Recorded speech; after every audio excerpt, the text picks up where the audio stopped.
Частые боли в сердце и постоянные скачки артериального давления. 3 года назад Ахмет Арцханов узнал, что страдает гипертонической болезнью сердца. После этого строго для себя решил больше не заниматься самолечением и выполнять все инструкции врача. Теперь он самый дисциплинированный и желанный пациент. Пришел сердце проверить. Меня направил врач к кардиологу. Вот снял кардиограмму, сейчас иду к УЗИсту. Буду снимать УЗИ сердца. После всего этого пойду опять к кардиологу. Если он назначит лекарство, буду лечиться. Если все будет хорошо, значит не буду лечиться. А как важно проходить такие обследования? Ну, вы знаете, эти обследования желательно в нашем возрасте почаще проходить, так как мы уже не молодые. Ну, а так, по мере возможности, приходишь, если где-то что-то застучало, где-то что-то заболело, проверки. Измерить давление, сделать кардиограмму, пройти УЗИ-обследование. Ежегодная акция ко Всемирному дню здоровья стала доброй традицией. В настоящее время сердечно-сосудистые заболевания являются главной причиной смерти и инвалидности в мире. Поэтому своевременная диагностика очень важна, чтобы не только выявить, но и предупредить опасную болезнь. Акция является очень информативной, потому что во время проведения акции выявляются больные с гипертонической болезнью сердца, ишемической болезнью сердца, которые до этого не обращались в поликлинику по каким-то причинам. Допустим, сегодня в ходе акции в течение уже 3 часов выявлено 10 человек с гипертонической болезнью сердца, которые до этого не обращались, узнали об акции в соцсетях и обратились в поликлинику.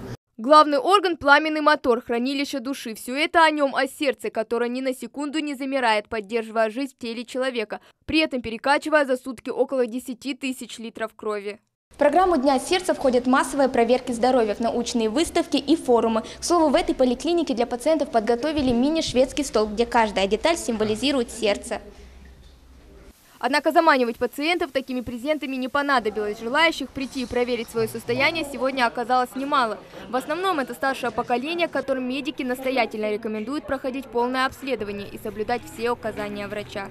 Но для профилактики сердечно-сосудистых заболеваний наши больные должны, конечно, вести правильный образ жизни, регулярная физическая активность, ограничение употребления соли и отказ от курения, конечно, категорически. Это касается в нашем случае мужчин, и отказ от алкоголя. И, естественно, соблюдать все рекомендации, о которых говорят их участковые врачи, кардиологи, узкие специалисты. Ждет своей очереди к врачу и эта бабушка. Об акции она узнала через рассылку, но признается, каждый год на протяжении полувека проходит обследование у врачей, так как понимает, что с возрастом сердечко дает о себе знать. Пришло уведомление на телефон, сообщение, чтобы я пришла, обследовалась. И это же очень приятно. Я бы могла сидеть, но я пришла, позвали меня, как я пациент, живу тут долго. А какие обследования вы уже прошли? Сдала развернутый анализ. Проверила, все, давление, рост, даже вес, все проверили. К слову, снижение веса, слабость и бледность. Такие симптомы можно легко спутать с обычной простудой. Однако часто именно они могут указывать и на болезни сердца. Если вдобавок ко всему еще и нестабильное давление, самое время обратиться к врачу.